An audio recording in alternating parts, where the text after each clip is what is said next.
Hi, everyone, and welcome to Welcoming Kids to the Garden, providing safe space for hands-on experiences, facilitated by Sara Kempton of the Cortlandt Park Alliance. We're really excited to have you here, Sara. My name is Sara Gittleman. I am the Workshops and Education Coordinator for NYC Parks GreenThumb. We are the part of the New York City Parks Department that works with community gardens across the city. And we are recording today's session, and you can decide whether or not your camera is on using the little camcorder icon at the bottom of your screen. We invite you to introduce yourself in the chat, say hello, let us know who you are, if you're part of a community garden or school garden, where you're tuning in from, anything else you'd like to share with us today. And we'll also be using the chat for all questions. So if you have any questions throughout Sara's presentation, you can go ahead and put them there, and I will hold on to them until it's time for Q&A. So thank you everyone so much for joining us today. We're really excited to be here. Sara, you have the mic. Absolutely. So I'm gonna start with my sharing screen so that we can get that going first.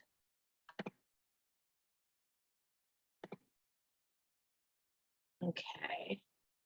And then I want to pull up the chat so that I'm able to see it also. Does the chat show in when I'm sharing my screen? No, it's not interfering. Okay, Which is good. I just wanted to double check. Yeah, thank you. So welcome. As we just mentioned, my name is Sara Kempton. I work with the Cortlandt Park Alliance, and I'm the environmental and garden educator there. I've been there for about 15 years at this point. And the bulk of what I do is running school programs in the park and in the garden. So I'm the place that you bring your school trip to, or the place running the volunteer programs in the park. And I'm really excited to just talk with you all today. I've seen in the chat a few different responses of where people are coming from, which is awesome. As we're starting, you guys can definitely just continue putting in the chat where you're from, what garden you're from, and then let me know also if you already work with kids in the garden, and if you don't, what you're hoping to do with children in your garden. Because getting kids into the garden, I have always just found an absolute amazing experience for them, for me, for the whole garden and the community. So just let me know what's going on with your garden. And if you have any questions, throw those in the chat. We'll definitely get to them either as I'm going or once we get to the Q&A section. All right, so I'm gonna jump forward. So today we're just talking about welcoming kids to your garden and providing safe spaces for hands-on experiences. My goal with getting kids into a garden is always to make it safe so they're comfortable, and to make it as enjoyable as possible, especially as the kids are younger, because you really just want to give them that really good memory out in nature that they can take with them, and just learn to be lifelong stewards of nature because they've got such positive experiences being out there. So our quick agenda today is the welcome and introductions, which has already happened and is happening in the chat. I see people from even the UK coming into the chat, which is awesome. So just keep continuing to introduce yourself in the chat so that we know who you are and where you're coming from. We're going to quickly go through how we utilize children in our programs in Cortlandt Park, and specifically then highlighting our internship program. I'm going to give you guys some time for questions and answers, and then I've got a link for some resources that I've got that you guys will have the link so that you can access that, and we'll just spend whatever time we've got left kind of going through those resources and letting you know what they are and how I use them.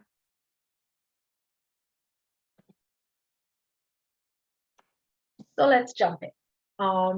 We utilize children and youth in our garden in three pretty major ways.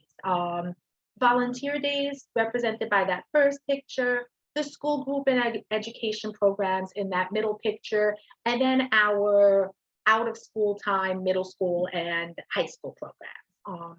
So we'll jump into the volunteer programs first. basically, when you're thinking of having volunteers in your garden, especially children, my main concern is always what they're capable of doing, their age and ability, and making sure the space is safe.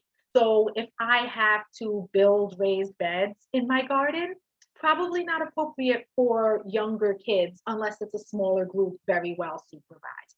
So it's finding those projects in the garden that they're able to do. Kids really love pulling weeds.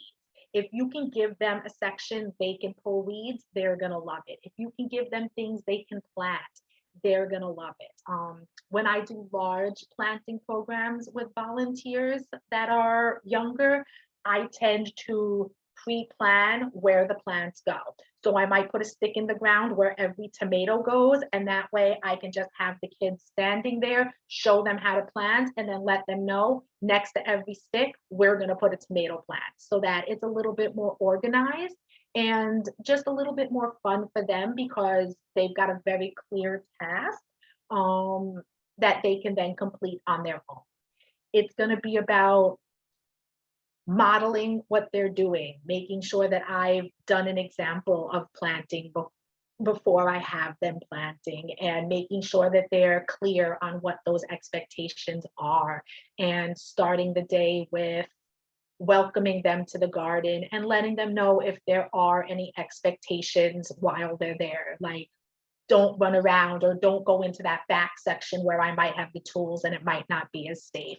So definitely just making sure that you've got a space that allows your kids to be super involved, very hands-on, but safe while they're there as well. The picture for the volunteer day actually shows one of our volunteer days this past year. During COVID, things were definitely different.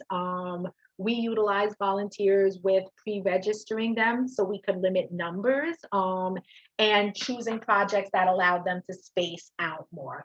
So on the day pictured, we really worked with the compost bins, and I was able to have some volunteers on one side of the garden who were from one family, and then volunteers on the other side of the garden who were with another family, so that we were safe and distanced working with the compost bin. So that was the way that volunteer day worked, and the way volunteer days will work for the rest of this year as well, as long as these COVID restrictions and limitations exist. So our school programs can be as young as pre-K all the way up through high school age. I personally, pre-K, kindergarten, first grade are definitely my favorite programs in the garden. I find that those are the kids who just want to get their hands in the dirt. They want to pull out worms, they want to look at bugs, they get thrilled when you actually show them the vegetables. There's so much that is tangible that they can see, that they can smell, that they can touch in a garden, that it really allows you to do so much with them. So it's about figuring out what you want to teach them that day, about figuring out how you want to teach them that day. I might have a group and our focus is going to be on the compost bins, and it'll be about giving them gloves. And I have learned that having children's sized gloves makes a big difference. They're usually not wearing the gloves for very long with the program, but it definitely makes them feel more comfortable to have those smaller sized gloves for them. They don't need to fit perfectly, but a kindergarten child can definitely not wear an adult sized glove. Middle school kids possibly can. Younger ages definitely can't, and then they get very distracted by their fingers being everywhere, and you lose them. So making sure that you've got child-sized gloves and even child-sized tools or watering cans, depending on what kind of a program you're going to do. With children, I usually limit the amount of tools that we've got just to make sure that I can keep track of what's being used and make sure that I know where everything is. It'll depend on how many staff and supervisors you have in your space and how many kids you have at one time. So I usually don't really give the kids too many tools. They'll get the gloves and they'll get a magnifying lens, and I'll allow them to then just dig through the compost bins. And we've got some sifters that I might shovel some compost on. I'll show them how to use their fingertips to move the soil around, because if they use flat hands, they might be squishing worms up against the grate. And we definitely don't want to do that. I also always stop and talk to them about how to respect each other and respect the animals. It's surprising to know how many people think you can cut a worm in half and get two worms. Even adults have told me you can cut a worm in half and it will regenerate and you get two worms. And I actually even had someone once thinking they were helping the garden cutting worms in half before I got to them and stopped them. So I definitely take a moment to talk to the kids and any of my volunteers about what to do with the worms and with the roly-polies and the centipedes and all the other bugs they're going to find, and letting them know that we're in this bug's house. This is where the worm lives. This is where the centipede lives. If you don't like the bugs, take a step back. You don't have to be right on them. You don't have to touch them. You are welcome to take a step back. And if you do like the worms, if you do want to touch them, you are welcome to pick them up and hold them. And just to respect each other. If I love the worms and the person standing next to me doesn't, I'm not going to turn around and stick the worm in their face so they can see it. So I discuss this with the kids and I let them come up with ways. I'll ask them, what can we do to be safe, not run around, not call out, not throw things? And what can we do to respect each other, where we're not forcing someone to look at the worm if they don't like it, or forcing someone to touch it if they don't want to. So definitely just teaching them that we're not stepping on any of the bugs, that if a bee or a fly goes past, just to stand nice and still. And if it doesn't fly away, to take a few steps away, not to start moving your hands around or getting too scared. Because it's really about setting expectations with kids, because a lot of them haven't been in a garden before, and it's about setting those expectations so that they know there's bugs, there's sun, there's dirt, there's bees flying around, so that they're not scared when all of a sudden these things are in the soil and they weren't expecting it. So definitely talking about the worms and explaining to them that if you cut a worm in half, you get two halves of a very dead worm. And then I usually take it a step further, where I ask the kids, if you get cut, do you regenerate? And they usually kind of stop for a minute and think, and some say yes, and some say no.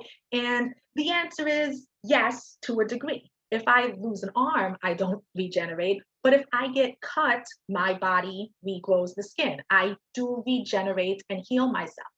And then I ask the kids, so is it nice? Let's pretend a worm regenerates. Would it be nice for me to cut a worm in half so that I can watch it regenerate? And they all look at me and they suddenly understand, no, that's mean. That's not nice. I'm like, should I cut you so that I can sit here and watch you regenerate? And they all think it's an absurd suggestion. And they kind of understand how doing that to a worm or to another animal might not be the nicest thing to do. That even if that worm did regenerate, doing that so that I can watch it regenerate isn't very nice to that animal, and it isn't very respectful to that animal. So we discussed that for a few minutes also, just to instill a little bit of respect towards the animals that are in the garden. I warned them right up front that what they see might look weird, might look scary, might look unusual. Most of the time, especially with those younger kids, they love it. The more unusual that bug looks, the better it is for them. I'll give them the magnifying lenses and little bug boxes so that if we catch something cool, we can put it in there. And then I usually have an ID sheet made up so that they can try and match what they found and figure out the name of it and identify what it is they're looking for. Older kids will talk about things like food chains and the fact that our compost bins have an entire ecosystem within them, with this, eating this, eating this, eating this, resulting in the compost and the whole food chain of organisms that are in that compost bin. So it's a really amazing way to take that concept of a food chain or a food web and be able to actually show them the full thing from plant to the highest predator in that bin, and really make it very real and very tangible and a lot of fun as they find and identify the animals that are in there. The last picture that I have there is our out of school programs. So what's pictured is our middle school program, Junior Naturalist, and the day that we pictured it, we have old beehives in our garden. We don't still keep bees, but we still have the materials for it. And kids really love learning about bees and putting on the bee suits and just learning about the bees. And it allows me a way to really talk to them about insects and about pollination. So that's just another really amazing thing that I've done in the garden, and a really amazing way to give them something very interesting to learn about that they're already interested in, and you can grab their attention and then throw in all this other information about the other insects in your garden and what they're doing, and how most of the food we eat doesn't exist without insects and with pollinators, and just give them all of this information without them even realizing it, because they're having so much fun thinking about bees and honey and all of that. Our Junior Naturalist program was a continuous program. So they met with me once a week for about 6 weeks. Sometimes we have an 8-week session. So having multiple session programs in your garden allows you to work with kids multiple times. You get to know the kids get to know you, and you get to dive much deeper into the issues and the topics you're talking about. Our school programs generally are one-time programs, so I've got them for that hour and I cover what I cover, and then they go back to their classroom. Having them come out multiple times on their own over the weeks really allows me to connect with them and just do so much more with them in the garden, so that they're able to ask a lot of questions. It also allows them to see the garden change. If you come to the garden in March, it's much different than coming to the garden in April, and that's much different than coming to the garden in September when everything is completely grown. So timing your programs will definitely make a difference. I'm not going to really do a planting day in September. Things have already been planted and it's time to start harvesting. So understanding just that seasonality of everything and highlighting the seasons. We do a lot of planting days in the spring, and that's what we highlight. In the fall, we highlight what we're harvesting, what we've grown for the year.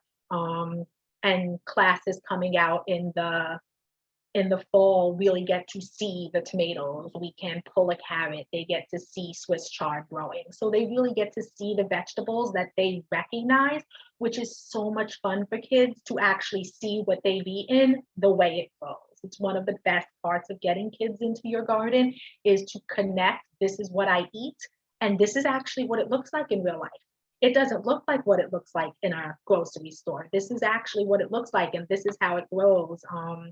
With older kids, I'll do tastings also. So I'll let them taste 3 or 4 of the herbs that we've got, or even with a smaller group, possibly pick an asparagus and crack off a little piece, or let them try a piece of the lettuce and let them taste it, because you remember what you've eaten.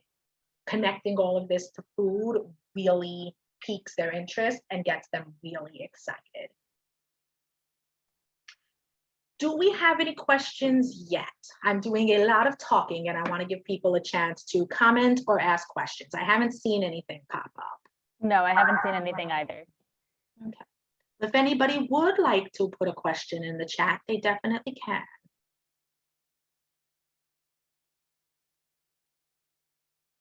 You see some teachers. So for the teachers, I see one person, Tara's trying to start a school garden. And I see a few teachers who say they do already have a garden. So for you guys who do already have a garden in a school setting, as far as those school programs, you guys can type in the chat real fast. What kind of activities do you do in your garden with kids?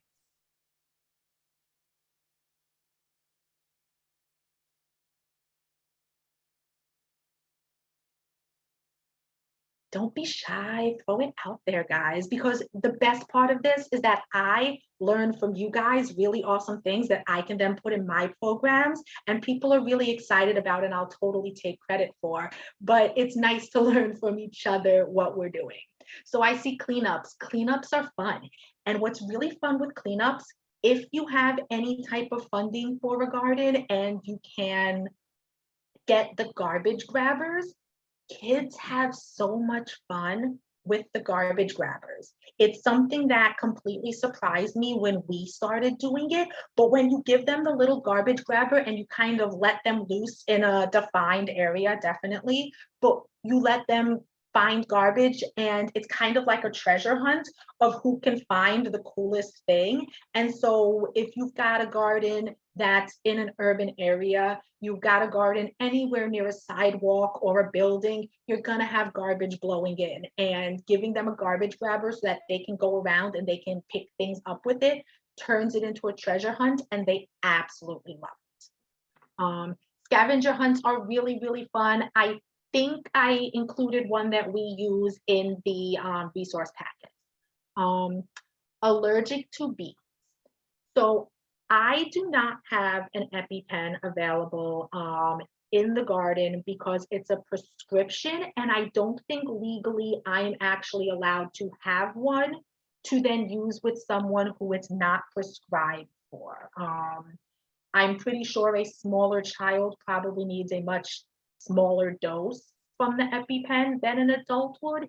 If a child is allergic to bees, they should hopefully have an EpiPen and either be coming with their parent, or if they're coming with a teacher, that's the type of medication that the teacher should have from the school and be bringing with you. So I would say definitely in the answer to that question that the child should have it because it should be prescribed to them. Bees are something that scare people. People generally, especially kids, they know two things. Bees give us honey and bees sting. And that's just about all they know about bees. And then maybe they know that bees provide the food that we need, because I know that that's been a more popular narrative also lately. I definitely, even if you're pressed for time, at the very least, talk about the fact that bees will be flying through your garden. If you're outside, you will have bees, you will have flies.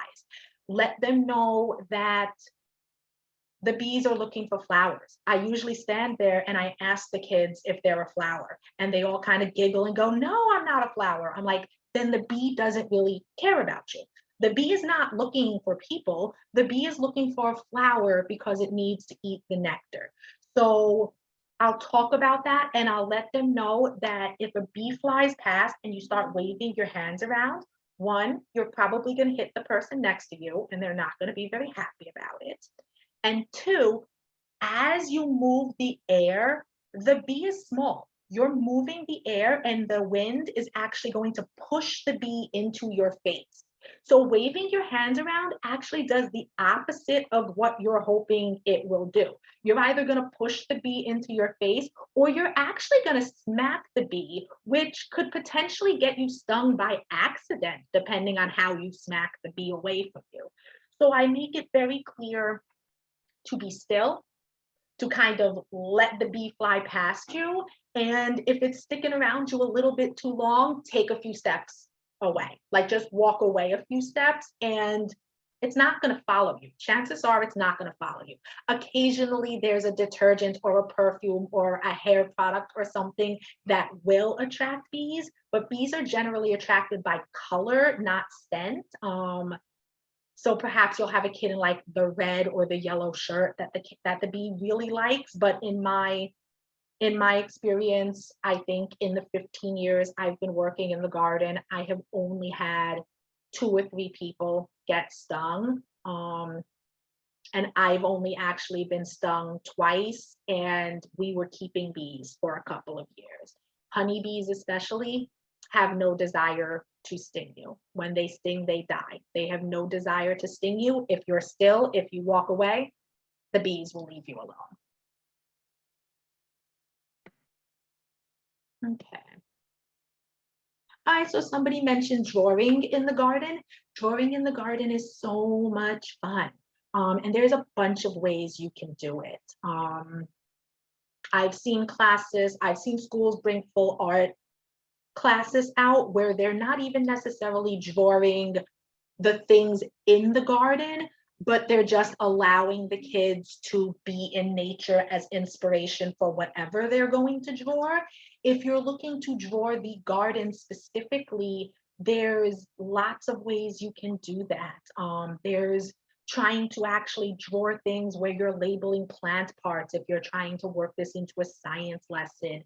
There's observing plants and putting this into the type of lesson where you're really just teaching them to observe or just really carefully look at the shapes and the sizes and the colors of things.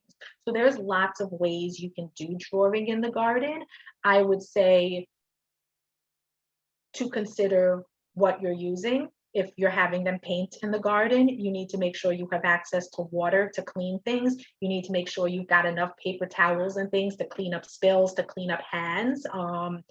Something like pencils, crayons, markers are probably easier to bring down to the garden, but it really depends on how your space is set up. If you're drawing with something like an easel, you need to make sure that there's enough space for people to have something like an easel without tripping over the legs if they start to walk around. Are you going to bring seats out? Are they going to sit on the ground next to a plant? So just kind of thinking of those types of things. Do you have clips to hold their paper down in case all of a sudden there's a gust of wind and everything they're drawing blows off the table? Definitely something to consider when you're outside because you're dealing with the weather and the elements and what's going on.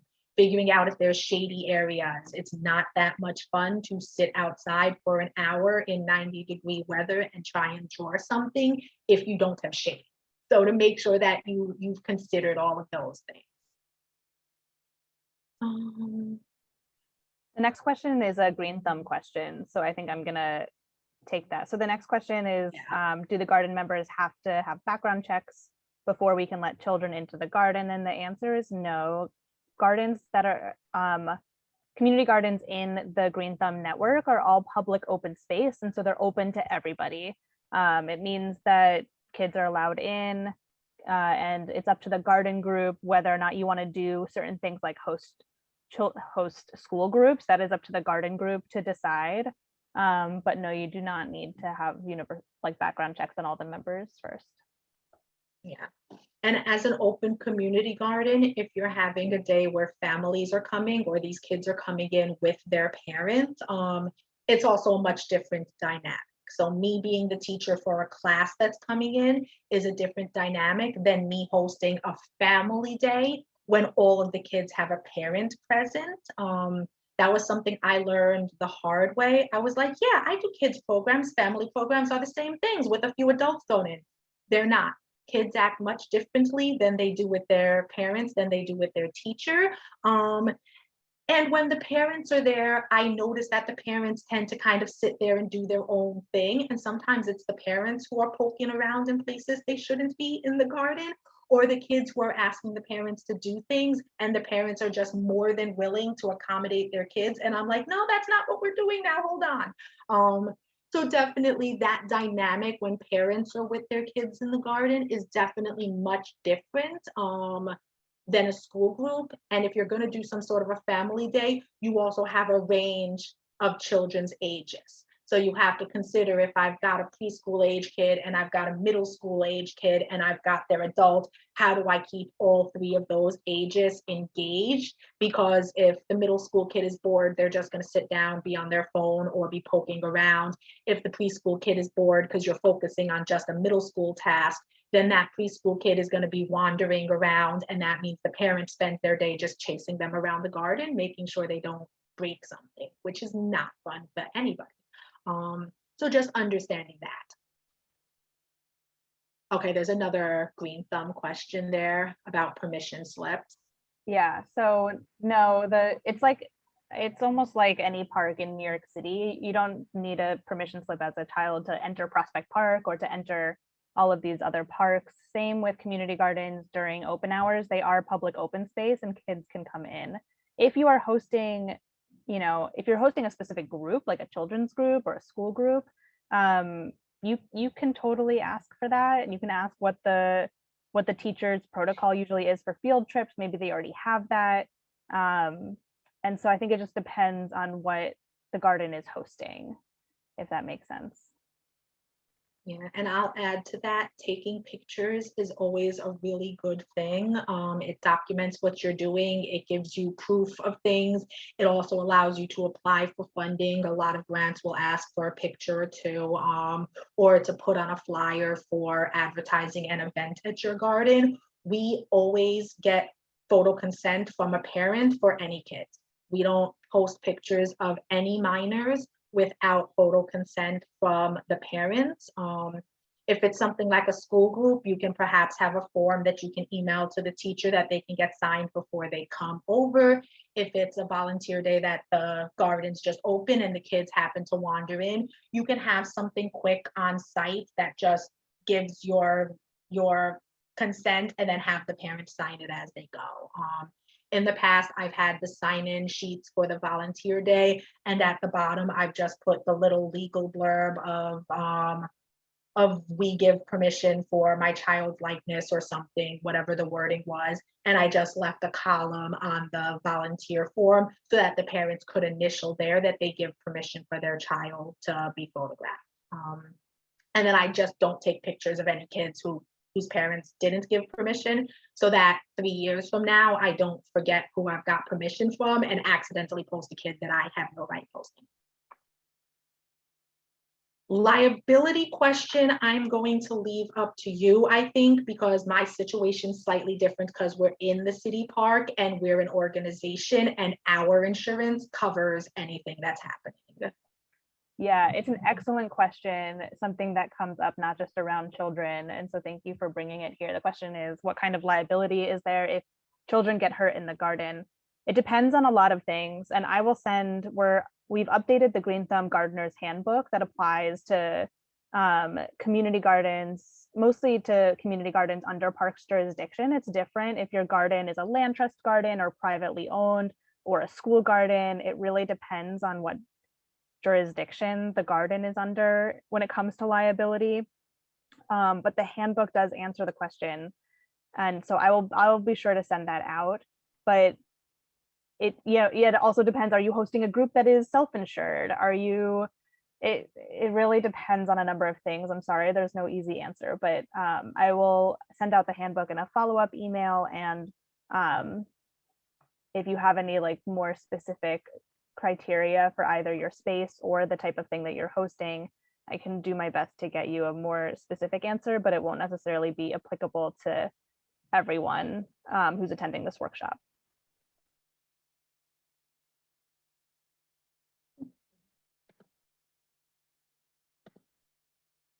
Okay.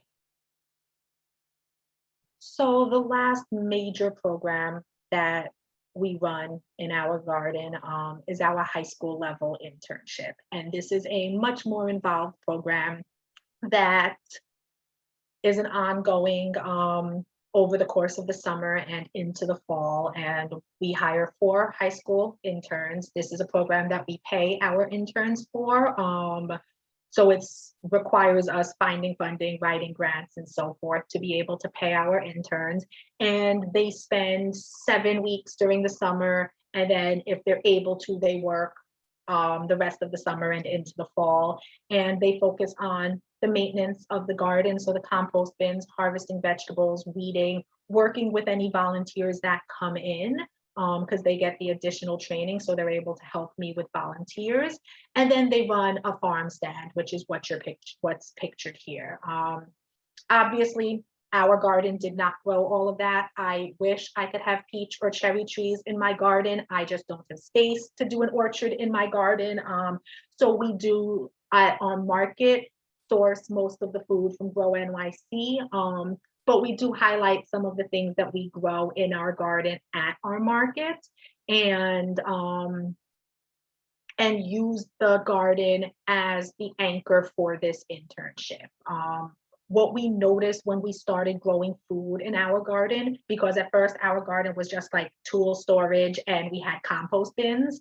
When we started growing food in our garden, we got a very different set of volunteers, and we got a very different set of people interested in our garden, because somebody might not sit there and go, I really want to compost, but they might sit there and go, I really want to grow food.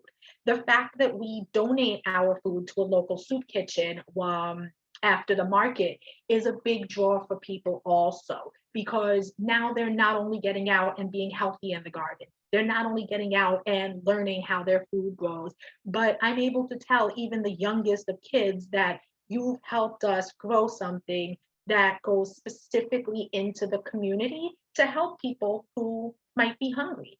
So it's a really amazing way that one of our programs really reaches well past the border of the park and into the community.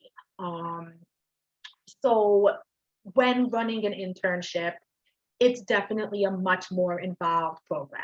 I definitely don't just treat my interns as repeat volunteers. I have developed a curriculum where we have very specific things we're aiming to learn. They're aiming to learn about the food system. They're aiming to identify the plants we grow and the weeds we pull. They're aiming to understand our compost bin, how it works, what we add to it, when we sift it, why we do this. They're aiming to understand some of the bugs and animals that are in the garden, and if they're harming the plants or hurting the plants, how we can get rid of some of those pests we don't like, without using any pesticides, without using any herbicides for the weeds. So there's definitely a lot more involved when you're looking at a program that's going to be multiple sessions, and a lot more involved when you're looking at high school students who are just capable of diving so much deeper into the things of the garden. One of the things I love about the internship is that they're able to really kind of dive into the things that interest them. So Brandon, pictured at the end here, really loved insects, really loved bugs. And we were able to take a day where we put out insect traps in the garden. And then the following week, we went through them, and they actually learned the field techniques of doing identification and collection of specimens in the garden, which was really amazing for them. And really then starting to understand which bugs were in the garden during that week, which was a really awesome addition to the internship last year. Okay, that was about insurance. And yeah, I feel like a lot of schools do have insurance to cover the kids. But yeah, once again, that's going to depend on the school, the group, and all of that. All right. So at this point, we have come to another question, comment, and concern section. Okay, so what we did with the bugs in the garden was we actually went over, we had a quick discussion about some different research techniques. So Brandon was really interested in the bugs in the garden. And every week when we were working, he was coming over to me every 5 minutes. Look at this one, look at this one, look at this one. And it was really kind of cool. So we utilized iNaturalist. If you guys don't have iNaturalist, I highly recommend it. It's an app on your phone or a website or an app on your computer, and you're snapping a picture and it puts it into this huge database where you can identify what the plant or the bug is, or if you're not sure, it opens it up to other people to be able to identify it. So there are lots of projects that are getting real scientific data from iNaturalist. So what we did with the bugs in the garden last year was we set out traps, and basically we took yellow plates because a lot of insects are really attracted to like that bright yellow color.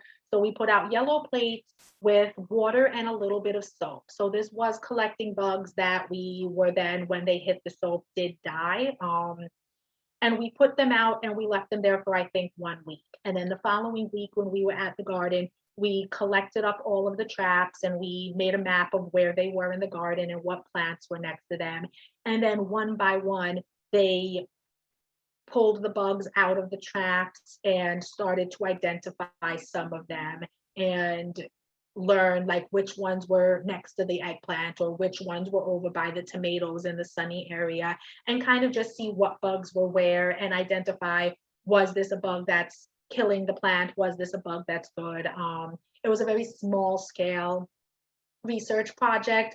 We were definitely not catching and killing the majority of the bugs in the garden or anything like that, but it really allowed them to be very active in understanding what was in the garden. And it was a really amazing way for them to have ownership over their internship experience. This was something I did not have planned. This was something they were interested in.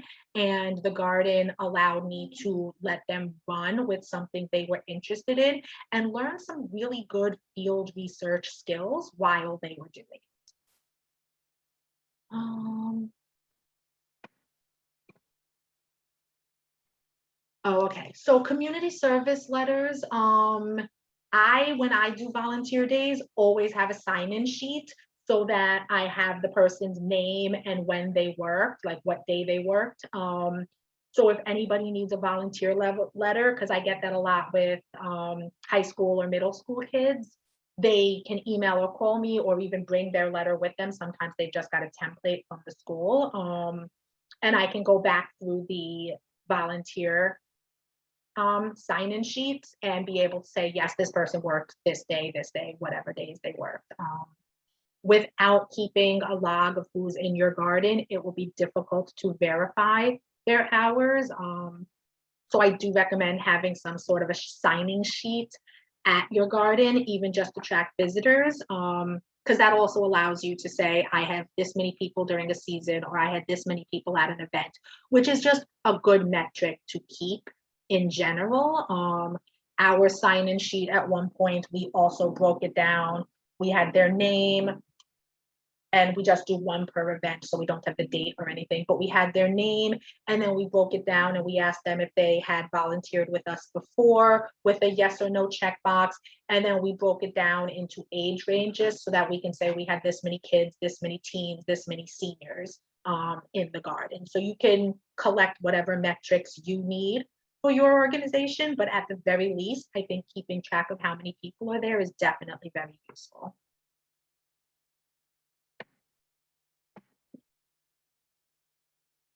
I do not provide bug spray. Bug spray generally actually makes me cough and I'm allergic to it. So for any groups that are coming out to the garden, I let them know that if they feel they need bug spray, sunscreen, hats, water, snacks, they should bring that on their own. And then if they've got bug spray, I usually just ask for them to spray themselves like right outside the garden before they come in, just so that I'm not standing there in the middle of my welcome and then I violently start coughing because someone sprayed bug spray next to me. And that has happened and it is embarrassing. So I definitely just have people bring the bug spray themselves and I don't provide it. I have also found that if I do provide something like bug spray or sunscreen, it goes really fast. Same thing with like paper towels or something for them to wipe their hands. If I have no paper towels in the garden, nobody asks. But if I do, everybody needs to wipe their hands every 2 minutes, and I can literally go through an entire roll of paper towels in one program, and I'm just not going to do that. So I don't generally provide that either. I do not know an activity to make an eco-friendly bug spray. I have had all natural bug sprays that were basically tea tree oil based, I believe, and I actually like the smell of tea tree oil. That were okay. There is also like citronella candles and all of that. Citronella is a plant. It's actually a pretty cool looking plant. So you can get citronella plants and kind of have those sporadically planted in your garden, they don't survive the winter, which I learned and was very disappointed in one year. But they're a really cool looking plant that has a really nice, like citronella is this lemony type smell. And those might be nice to have in your garden. I planted them next to like the picnic area. So, or like the picnic table we had, so that if people were sitting down and just relaxing, we kind of had the citronella plant next to them so that they wouldn't be as bothered with the bugs. Oh, yeah.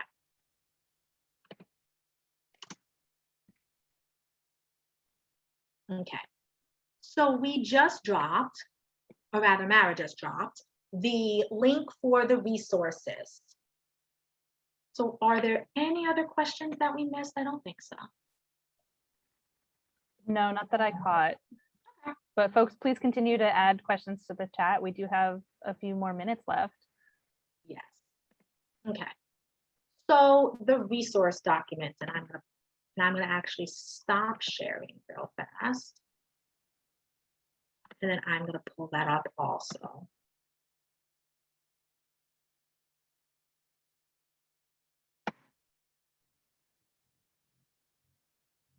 So someone is asking how to handle children who are acting badly. yes, I just saw that, and they actually had asked earlier, and then we started talking about, or I started talking about something else. It's going to depend. If this is a child who's there with their parent, and I've already explained my expectations and asked the child or corrected the child, then it might be going to the parent and letting them know, oh, your child might get hurt. I kind of like to frame it like that. No parent wants to hear, oh, your child's not doing the right thing. So I always frame it in a, that's not a safe area or something like that. And hopefully the parents can then address it and it's not an issue. If it's an issue with a class or a group where the parent isn't involved, then once again, if I've already kind of let them know they shouldn't be doing that, it might be me taking something away. Like if they're constantly cutting worms in half after I've explained not to, it might be me saying, you need to sit down right now until you're able to do this safer, and having them sit down on the bench. If it's a volunteer day where they do have like a hand trowel or a child-sized shovel, if they're not doing what they're supposed to be doing with it, I take it away right away. If I've told you not to swing a shovel, the minute you swing a shovel, I'm taking it from you. I'm not going to have somebody else get hurt. I will take the shovel. The child can continue working without the shovel on whatever the project they're doing is. Or if they are upset or don't like that idea, they can sit down and take a minute. And then I always go back and talk to them afterwards. You don't just want to sit a child down and then continue on with your day. It's always about going back and saying, hey, are you okay? Would you like to come join the activity again? You know, making sure they understand why what they were doing was either unsafe for them or the plants or the other children, and then having them come back and participate in a way that's more positive. Oh, a compost question. If your compost gets too dry, you're fine. Compost is very, very forgiving, and it's much less of a science and much more of an art. If it's dry, it means it needs to be wetter. Don't just spray it with water, but it means that you're probably going to need to just add more greens. So when making compost, you want browns and greens. Your greens can be food scraps if your bin is set up for food scraps. If it's not, don't just stick food scraps in there. You don't want pests. But it might just be adding weeds from your garden. So it might be looking at a bin, realizing it's too dry, and having a volunteer day where you're pulling some weeds, chopping them up and mixing them in so that you can kind of reactivate the bin from working. We have one bin that's smaller and it fluctuates from way too dry to way too wet all the time. And I'm constantly just adjusting it based on the day, and it still produces compost without a problem. So yeah, in general, I don't recommend adding water to compost because you generally end up adding too much, or I generally end up adding too much years ago when I started this. If you're adding the green material, that's the best way to get more moisture in. And yeah, if you can monitor the water, you can definitely add the water. All right, so the resource, very quickly with these last few minutes, the resource link that we just dropped in the chat. I'm going to just quickly let you know what's in here so that you know what you are looking at, and then you get to explore it on your own, keep it, use it, take what you need. So the very first best time of the day to engage children. My school groups tend to be between 10 and 1 because that's when schools are in session and they have enough time to get to me and get back to school at the end of the day. With younger kids, the end of the day, they might potentially be cranky. Once kids are upper elementary age, I don't think there's a best time of the day because they're able to still be out there after school or something like that and not be overly tired or cranky or anything. Sarah, would you like me to share my screen to show the PDF, and then you can talk through it and I can scroll through Yeah, it? actually, you might as well. Thank you. And then we'll just scroll through it real fast. Okay. So this first sheet is general tips for teaching outdoors. If you've already taught outdoors before, this will be basic knowledge. If you haven't, there are things here that even when I did work outdoors for years, had never considered. Like when I'm standing in the garden, I need to make sure that the sun is in my eyes and not in their eyes. Because if I'm kind of squinting or something, it's one thing. But if I'm talking and I'm completely in shadow and none of them can see me, it's a really uncomfortable program for them. So just paying attention to things like that, walking through your garden before you get out there, making sure nothing blew over overnight, or there's not a hole somewhere that a squirrel dug the day before that you need to make sure is covered up, just making sure that everything is good. All right, we can scroll down. The next form, so this is a couple of pages long and it's just really good information about child development and appropriate teaching techniques. It's exactly what the title says, and it really just gives a very good summary of all the major age groups, because like I mentioned at the beginning, whatever you do with kids in your garden has to be age and ability appropriate. A second grader is not a fourth grader, and a sixth grader isn't even an eighth grader. There are huge chance differences with the ages. So the link was dropped in the chat a few minutes ago. If you scroll up, you can definitely get the link for this. All right, so we can scroll down past this. So this will go through all the different major age groups and what they're able to understand. Children are not small adults. And I think a lot of times we as adults get very frustrated because we think that children are just tiny adults, but mentally, physically, emotionally, they are much different than us. Even middle school or high school kids are just emotionally and mentally very different than us. So understanding that helps you really tailor a program towards what they're capable of doing, and it just makes it way more enjoyable for you and way more enjoyable for them. All right, we can keep scrolling through this one. Yeah, we can keep going because this is just all the different age groups for that same form.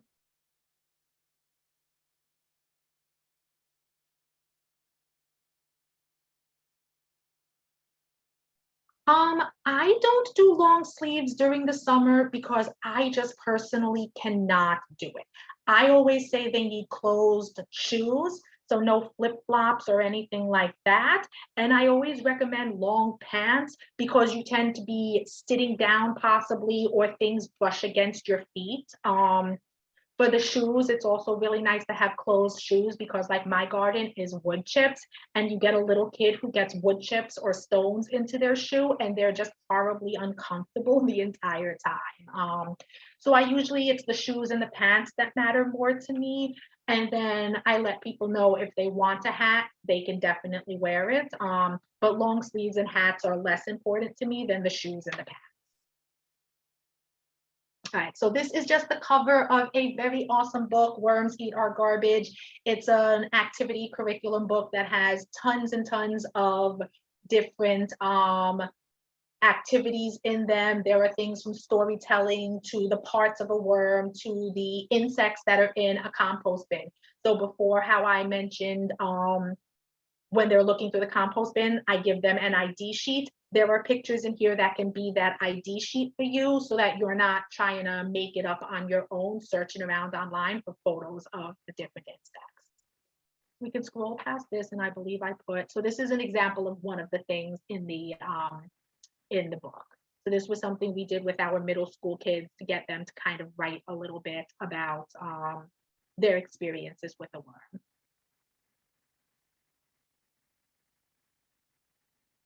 This is just a random time saver. And then this is the ID sheet that you can possibly use. So this sheet's really good because those are going to be your most common insects in your compost bin.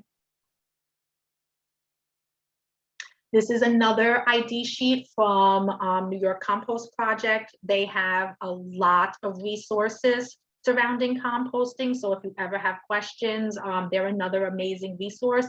And this is one of the sheets they've got. And this kind of breaks it down with the food chains of what eats what, which is a really useful thing if that's what you're talking about with your kids. This is once again a sheet from Compost Project. This is another book that I found. It's super simple. It's maybe 4 or 5 pages. And it gives kids, it's breaking it down into like bees, butterflies, flies, and it kind of breaks down just being in the garden, being still and observing a section and keeping a list of what you saw. So it's a nice activity to kind of calm kids down and allow them to hone some observation skills. I've even grown very accustomed to quick 5-second things. So being able to calm down, to slow ourselves, nature works much slower than humans do.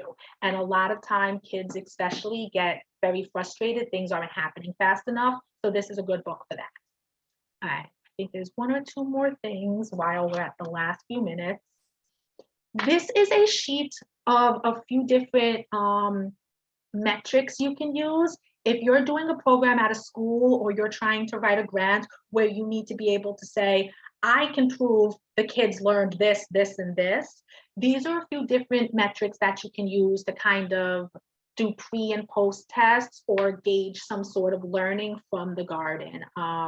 So keeping just a journal or drawing a garden is a lot of fun. If I have a program where the kids are going to be there for a long time, on day 1, I'll have them draw a garden.